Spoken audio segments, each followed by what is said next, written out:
Hello everyone, मैं हूं Akbar Qasim Patel, MM instructor. आप सबका स्वागत है अहमद अब्दुल्ला गरीब प्राइवेट आईटीआई के यूट्यूब चैनल पर। आज का हमारा टॉपिक है इलेक्ट्रॉनिक फ्यूल इंजेक्शन के इनपुट सेंसर के ऊपर। आज हम दो सेंसर कवर करेंगे। उसमें होगा एक मास एयर फ्लो सेंसर और दूसरा मैनिफोल्ड एब्सोल्यूट प्रेशर सेंसर। तो आज का सबसे पहला जो टॉपिक में हम पढ़ेंगे वो है मास एयर फ्लो सेंसर, उसका लोकेशन, उसका कंस्ट्रक्शन और उसका वर्किंग। तो चलते हैं, मास एयर फ्लो सेंसर की नेसेसिटी क्या है, क्यों ज़रूरत पड़ रही है हमको mass air flow sensor electronic fuel injection के अंदर। इससे हमें सिर्फ ये पता लगाना है कि कितने क्वांटिटी की हवा अंदर इंजन में जा रहा है। इस सेंसर का काम यही है। अब इसका लोकेशन जो है वो एयर फिल्टर और इंजन के बीच में लगा हुआ है, यानी एयर फिल्टर से जो मैनिफोल्ड का कनेक्शन आ रहा है उसके बीच में ये हमारा एयर फ्लो मीटर लगा हुआ है। अब इसका कंस्ट्रक्शन जो देखेंगे हम कि कैसे ये बना हुआ है, तो इस कंस्ट्रक्शन के अंदर हम देखेंगे कि दो चीज़ें इसमें इस्तेमाल किया गया है।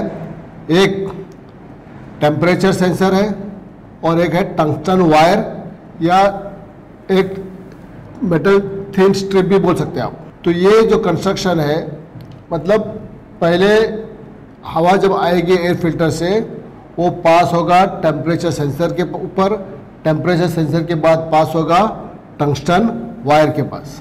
तो ये बात याद रखो कि कंस्ट्रक्शन जो इसका है, पहले है इसका टेम्परेचर सेंसर, उसके बाद है टंगस्टन वायर, और ये दोनों से पहले एक छोटा सा फिल्टर लगा हुआ है, डस्ट फिल्टर।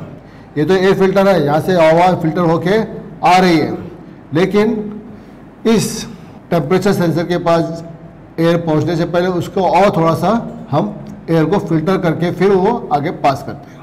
अब आते हैं वर्किंग। वर्किंग के अंदर मास एयर फ्लो सेंसर से हमें जो इन्फॉर्मेशन चाहिए वो हम कैसे ले रहे हैं। इसके अंदर हम एक कांस्टेंट करंट को सप्लाई करते हैं। कहाँ सप्लाई कर रहे हैं, वो है टंगस्टन वायर को। बाहर की हवा जो अंदर आ रही है वो जो है टेम्परेचर सेंसर के ऊपर पास होते हुए जा रही है। तो टेम्परेचर सेंसर क्या बता रहा है ईसीएम को कि बाहर की जो हवा आ रही है, बाहर की जो हवा आ रही है उसका टेम्परेचर क्या है।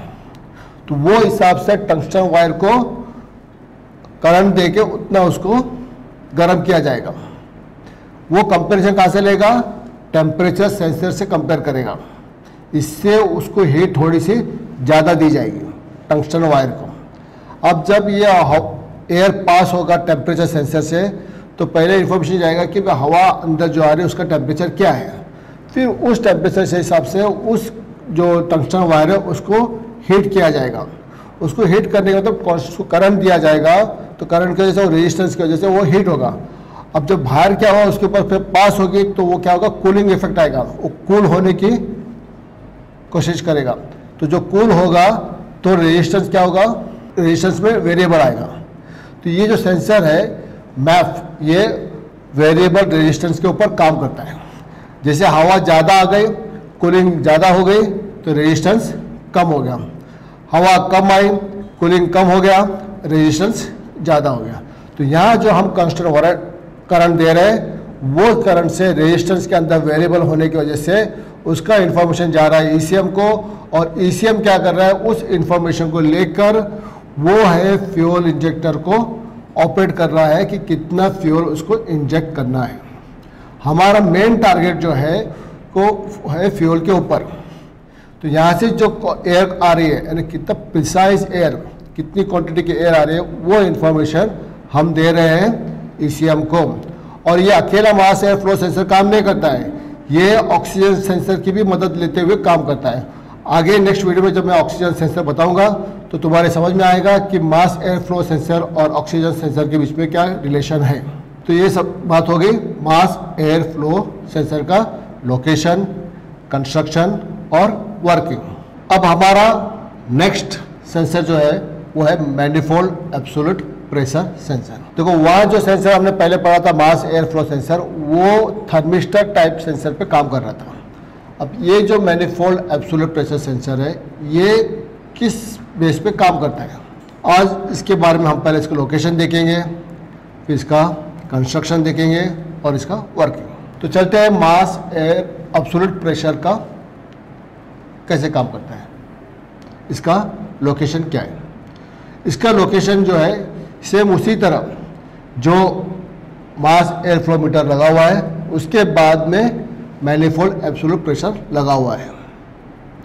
अब ये मैनिफोल्ड एब्सोल्यूट प्रेशर का जो कंस्ट्रक्शन है वो है एक वैक्यूम चैम्बर उसके अंदर क्रिएट किया गया है, बनाया गया है। उस सेंसर के अंदर एक वैक्यूम चैम्बर बनाया गया है जिसके अंदर एक हाईली सेंसिटिविटी सिलिकॉन स्ट्रिप रखा हुआ है। अब वो स्ट्रिप क्या होता है कि जब भी हवा पास होती है एयर फिल्टर से मैनिफोल्ड से फिर इंजन की तरफ, तो वो प्रेशर में डिफरेंस आता है। प्रेशर में डिफरेंस आने की वजह से ये जो स्ट्रिप है ये बेंड होना शुरू होती है। क्या होती है? बेंड। तो बेंड होने से उसके अंदर एक वोल्टेज का डिफरेंस आता है। देखो हमने मास एयर फ्लो सेंसर के अंदर कांस्टेंट करंट दिया था, यहाँ वोल्टेज ड्रॉप हो रहा है। यहाँ पर हम इस्तेमाल जो कर रहे हैं वो वोल्टेज ड्रॉप का इंफॉर्मेशन ले रहे हैं। जितने भी सेंसर्स है, एक बात याद रखो कि ये पूरे सेंसर ओम्स लॉ के ऊपर ही काम करते हैं, ठीक है। ओम्स लॉ के बेस के ऊपर ही ये सब सारे सेंसर जितने भी हम पढ़ेंगे वो इस सेंसर काम कर रहे हैं। तो ये जो कंस्ट्रक्शन है मैनिफोल्ड एब्सोल्यूट प्रेशर, ये जो सेंसर के अंदर एक वैक्यूम चैम्बर क्रिएट किया गया है, उसके अंदर एक स्ट्रिप रखा गया है सिलिकॉन स्ट्रिप, जिससे प्रेशर पास होगा तो वो जितना बेंड होगा उतना प्रेशर ज़्यादा होगा और तुम्हारा वोल्टेज ड्रॉप कम होगा। तो ये हमारा वर्किंग प्रिंसिपल था, ठीक है। तो आज के टॉपिक में हमने मास एयर फ्लो सेंसर और मैनिफोल्ड एब्सोल्यूट प्रेशर सेंसर, ये दो सेंसर कवर किए हैं। तो उम्मीद है आपको आज दो सेंसर के बारे में समझ में आया होगा, कहाँ उसका लोकेशन है, कहाँ कंस्ट्रक्शन है और कैसा वर्किंग है। तो आप इस वीडियो को ज़्यादा से ज़्यादा शेयर करें और हमारे इस चैनल को सब्सक्राइब करना ना भूलें और बेल आइकन को प्रेस करना ना भूलें। Thank you very much.